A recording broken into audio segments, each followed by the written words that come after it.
Bienvenue, Monsieur le Président. Bem-vindo, Senhor Primeiro-Ministro. Merci d'être avec nous aujourd'hui. Obrigada por estarem connosco hoje.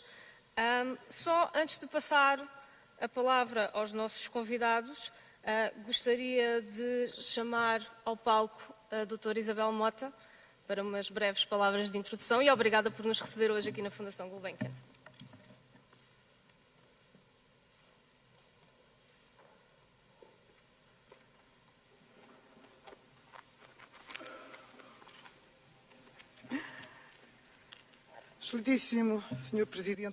Monsieur le Président de la République française, Monsieur le Premier ministre de la République portugaise, illustres invités, soyez les bienvenus.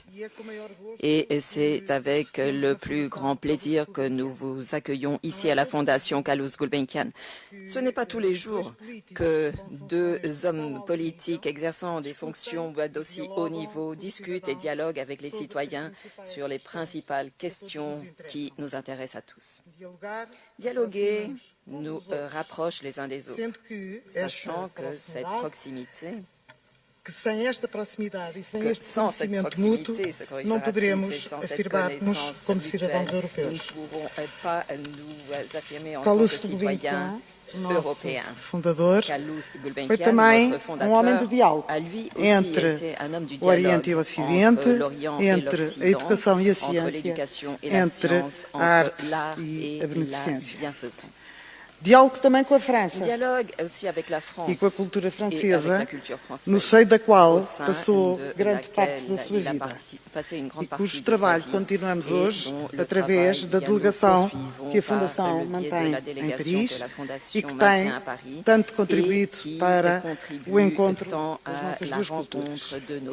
Ouso dizer que Carlos Gulbenkian, ao criar a Fundação em Portugal, trouxe consigo certo sabor a cultura francesa, que se respira no museu que acabámos de visitar. Presidente Macron, le président Macron, Monsieur le Premier ministre Costa, é com enorme interesse e curiosidade que vos vamos ouvir falar sobre a Europa. As respostas que soubermos dar hoje aos desafios da União, que a União tem pela frente, irão determinar o nosso futuro coletivo enquanto europeus. Vossas Excelências têm em comum o facto de serem partidários de uma Europa forte e de que o bem-estar e a prosperidade e a solidariedade dos nossos países terem que ser encontradas no quadro europeu. Os desafios que temos pela frente são muitos e variados, mas tenho a certeza que com a vossa ação contribuirão para que a Europa continue a avançar. Podemos não pensar todos da mesma maneira, mas creio que todos defendemos a Europa da democracia, da diversidade e da coesão social. E por isso estamos hoje aqui. Temos a Europa como valeur commune. Je vous remercie.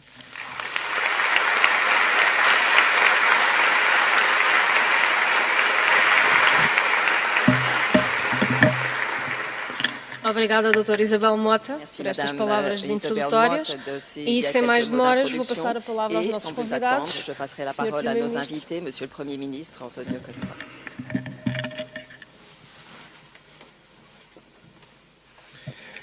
Monsieur le Président de la République, mon cher Emmanuel, Senhor Ministro, Madame la Ministre, bom dia a todos.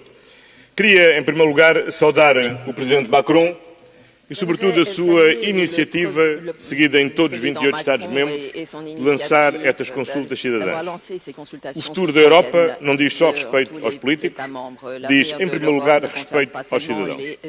E a verdadeira questão que se coloca sobre o futuro da Europa é saber qual é a mais-valia que a Europa tem a dar aos cidadãos.